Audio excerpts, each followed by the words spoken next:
ಸ್ನೇಹಿತರೆ ನಮಸ್ಕಾರ. ಜಂತರ್ ಮಂತರ್ ಒಳಗ ಏನು 20ನೇ ತಾರೀಕಿಗೆ ಒಂದು ಗಲಭೆ ಆತು.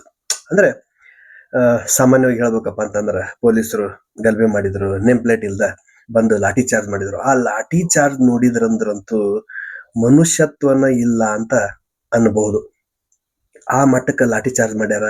ಮಹಿಳೆಯರ ಮೇಲೆ ಅಸಭ್ಯವಾಗಿ ಕೆಲವೊಂದಿಷ್ಟು ಕೈ ಮಾಡ್ಯಾರ. ಇದು ಸ್ವಲ್ಪ ಬಹಳ ಘೋರನ ಅಂತ ಅನ್ಬಹುದು. ಯಾಕಪ್ಪ ಅಂತಂದ್ರ ಸಂವಿಧಾನ ಏನ್ ಹೇಳುತ್ತ ಅನ್ನೋದು ಬಹುಶಃ ಇಲ್ಲೇ ಗಾಳಿಗೆ ತೂರ್ಯಾರೇನೋ ಅಂತಾನು ಅನ್ಬಹುದು. ಅಷ್ಟಾದ್ರೂ ಯಾರ್ದೋ ತಲಿ ಹೊಡೆದೈತಿ, ಯಾರ್ದೋ ಕೈಕಾಲು ಮುರಿದವು, ಯಾರು ಚಪ್ಪಲ್ ಹೋಗ್ಯಾವ ಅನ್ನೋದು ಗೊತ್ತಿಲ್ಲ, ಯಾರ್ಯಾರಿಗೆ ಎಲ್ಲೆಲ್ಲಿ ಯಾವ್ಯಾವ ಜಾಗದಾಗ ಎಷ್ಟು ಹೇಟ್ ಬಿದ್ದೈತೆ ಅನ್ನೋದು ಗೊತ್ತಿಲ್ಲ. ಅಷ್ಟ್ ಆದ್ರೂ ಹಾಸ್ಪಿಟಲೈಸ್ ಆಗಿ ಹೊಳ್ಳಿ ಮತ್ತೆ ಜಂತರ್ ಮಂತರ್ಗ್ ಬಂದಾರ. ವಿದ್ಯಾರ್ಥಿಗಳಾಗ್ಬಹುದು, ಅವ್ರಿಗೆ ಸಂಬಂಧಪಟ್ಟವ್ರು ಆಗಬಹುದು, ಅಂದ್ರೆ ಪಾಲಕರು ಪೋಷಕರು ಆಗಬಹುದು. ಯಾಕಂತಂದ್ರೆ ಜಸ್ಟ್ ನೀಟ್ ವಿಚಾರವಾಗಿ ಧರ್ಮೇಂದ್ರ ಪ್ರಧಾನ್ ಅವರು ರಾಜೀನಾಮೆ ಕೊಡ್ಲೇಬೇಕು. ಶತಾಯಗತಾಯ ನಾವು ಅವ್ರಿಗೆ ರಾಜೀನಾಮೆ ತಗೊಳ್ಳೋವರೆಗೂ ನಾವು ಇನ್ನೂ ಗಟ್ಟಿಯಾಗಿ ಕೊಡ್ತೀವಿ ಅಂತ ಅನ್ನಕತ್ತಾರ. ಬಹುಶಃ ಎಲ್ಲೋ ಒಂದ್ ಕಡೆ ಲೈಟ್ ಆಗಿ ಕೇಂದ್ರ ಸರ್ಕಾರ ಒಳಗ್ಲಿಂದ ಏನಾದ್ರು ಟೊಳ್ಳು ಅಂದ್ರ ಸ್ವಲ್ಪ ಸೇಕ್ ಆಗೈತೇನೋ ಅಂತ ಅನ್ನೋ ಸ್ಟೈಲುನು ಇಲ್ಲೇ ಕಾಣಕತ್ತೈತಿ. ಅದಲ್ದನ ಜಸ್ಟ್ ಒಂದು ಇಂದ ಅಪ್ಡೇಟ್ ಬಂತು. ಸೋನಮ್ ವಾಂಗ್ಚುಕ್ ಅವರು ಆಸ್ಪತ್ರೆಯಿಂದ ಒಂದು ವಿಡಿಯೋ ರಿಲೀಸ್ ಮಾಡ್ಯಾರ. ಅದೇನಪ್ಪಾ ಅಂತಂದ್ರ ಇವತ್ತಿಗೆ 25ನೇ ದಿವಸ ಆತು ಉಪವಾಸ ಸತ್ಯಾಗ್ರಹ. ಸಾಕಷ್ಟು ಮಿನಿಸ್ಟ್ರು, ಲೋಕಲ್ ಪಾಲಿಟಿಕ್ಸ್, ಆಮೇಲೆ MLA ಗಳು ಎಲ್ಲಾರು ಬಂದು ನಿಮ್ಮ ಉಪವಾಸನ ಮುರೀರಿ ಅಂತಾನು ಹೇಳಿದ್ರು. ಆದ್ರೆ ನಾನು ಮುರಿಯಂಗಿಲ್ಲ ಅಂತ ಹೇಳ್ದೆ. ಆದ್ರ ಏನು ಈ ಸ್ಟೂಡೆಂಟ್ಸ್ ಅದಾರಲ್ಲ, ಈ ಫೆಡರೇಷನ್ ಅವ್ರ ಕಾಕ್ರೋಚ್ ಜನತಾ ಪಾರ್ಟಿ ಸೋ ಅಂತ ಇವ್ರೇನ್ ಅದಾರಲ್ಲ, ಇವರು ಸಾಕಷ್ಟು ಒಂದು ಸಮಾಧಾನದಿಂದ ಇದ್ರು. ಪೊಲೀಸರು ಅವ್ರ ಮೇಲೆ ಲಾಠಿ ಚಾರ್ಜ್ ಮಾಡಿದ್ರು, ಹೊಳ್ಳಿ ಅವ್ರಿಗೆ ಏನಾದ್ರು ರಿಯಾಕ್ಟ್ ಮಾಡ್ಲಿಲ್ಲ, ಅವ್ರಿಗೆ ಗೌರವಯುತ ನಡ್ಕೊಂಡ್ರು.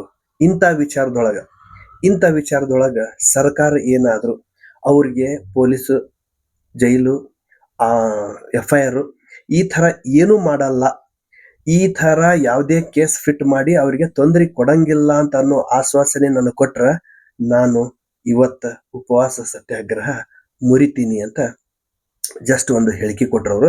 ಇನ್ನ 11 kg ವೇಟ್ ಲಾಸ್ ಆಗ್ಯಾರ ಅವರು. ಬಹುಶಃ ಅವ್ರು ಏನು ಉಳಿದಿಲ್ಲ. ಸ್ವತಃ ಅವರ ಹೇಳ್ದಂಗ ಅವ್ರ ಬಾಡಿ ಒಳಗಿರೋ ಎಲ್ಲಾ ಮಸಲ್ಸ್ ಆಲ್ಮೋಸ್ಟ್ ಹೋಗ್ಯಾವ.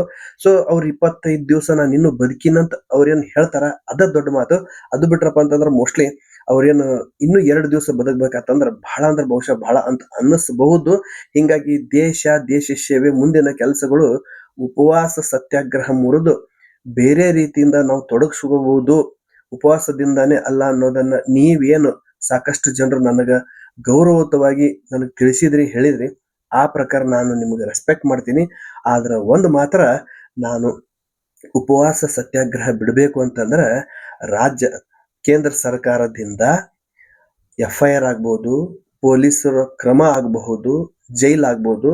ಅಂದ್ರೆ ಅಲ್ಲೇನ್ ಜಂತರ್ ಮಂತರ್ ಒಳಗೆ ಏನು ಸತ್ಯಾಗ್ರಹಕ್ಕೆ ಬಂದಿದ್ರು ಅವ್ರ ಮೇಲೆ ಯಾವುದೇ ರೀತಿಯಿಂದ ಕಾನೂನು ಕ್ರಮಗಳು ಆಗಲ್ಲ ಅನ್ನೋ ಆಶ್ವಾಸನೆ ಕೊಟ್ರೆ ಮಾತ್ರ ನಾನು ಉಪವಾಸ ಸತ್ಯಾಗ್ರಹ ಹಿಂದಕ್ಕೆ ತಕೊಂತೀನಿ. ಇಲ್ಲ ಅಂದ್ರೆ ಉಪವಾಸ ಸತ್ಯಾಗ್ರಹ ಹಿಂದಕ್ಕೆ ತಕ್ಕೊಳಂಗಿಲ್ಲ ಅನ್ನೋ ಒಂದು ಮಾಹಿತಿನ ಅವ್ರು ಈಗ ಕೊಟ್ರು.